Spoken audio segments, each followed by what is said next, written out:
Chapter 14, final chapter, contains sad understanding, altering fates. Flurry Heart was freed from the containment orb just as she fell from the tour and was caught by Princess Cadence, her mom. This would have been a good time for a cheer if they didn't hear someone yell, "No!" from the high tower that she had just fallen from. Up on the tower, the time raptor responsible for this uprising had fallen, but so did Soul Forger, who was in his daughter's arms. She had defied fate to save the one person she'd been fighting all of this time, when she could have done something to turn away from the darkness in her heart. The time raptor that Bill had just defeated was turning into a crystal statue. "Mom, why?" "You know it was my fate," asked Silva, as Bill watched from the top of the tower as all of the time raptors turned to crystal, as if the one she had just defeated had started a chain reaction of some kind before she goes over to look sadly upon the scene. "You know, she was meant to destroy me." "Yeah, well, you know, changing fate is the one thing ponies like me are known to do," said Soul Forger, who was on the verge of dying. "Sil, the one thing that is terrible is for a parent to watch their child die.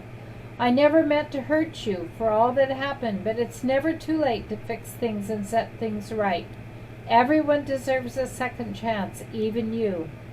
Soul Forger passed away right then as Bill realized what she had done with the elements of Harmony's magic had actually taken a life, as Silva said as she saw all of her forces now being arrested by Equestria Army and Time Ghosts. I can't believe I can't do this anymore. I can't even fix it with all that I strived and ruined. Erase me."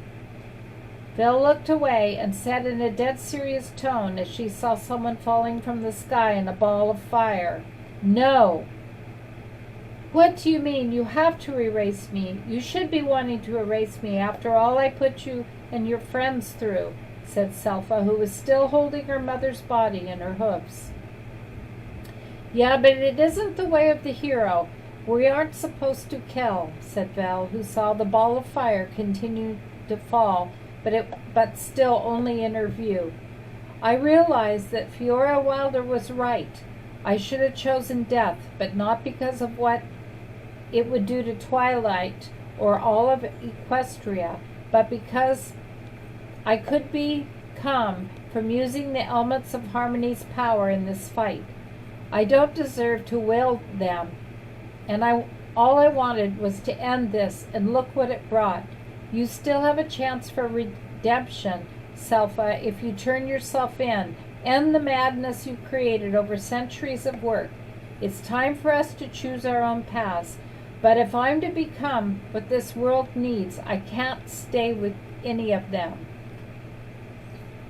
You're leaving, but what should I tell them?" asked Selfa, who could hear Twilight and the others coming up the power as Vil got ready to jump from it.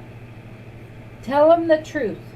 I stopped the time raptors, but in my blind haste to cast the spell, the cost was very high," said Vil, who was ready to pounce when she looked back to Soul Forger's still body. "I won't be gone forever, but right now I am not what this world needs. Maybe once you fix the mess, we'll see each other again on better terms. Oh, and I won't be alone." Phil pointed to a hole in the cloud line that was created as a ball of fire came falling from the sky into even Selfa's line of vision before she ontook the rooftops of the Crystal Empire below, right before Princess Twilight and the others arrived, as Chronica said while spotting the main time raptor and Soul Forger's still body. What happened?